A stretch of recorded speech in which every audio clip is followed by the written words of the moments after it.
تو که خوب میدونی بی تو نمیتونم دیگه طاقت بیارم. سلام یا این خدا حافظ، کدومش رو پای قسمتت بذارم.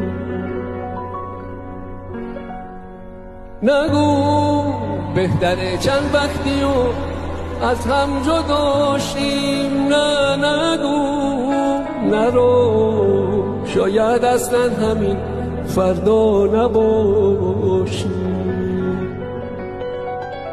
نگو بهتره چند وقتی و از هم جدا شیم، نرو، شاید اصلا همین فردا نباشیم.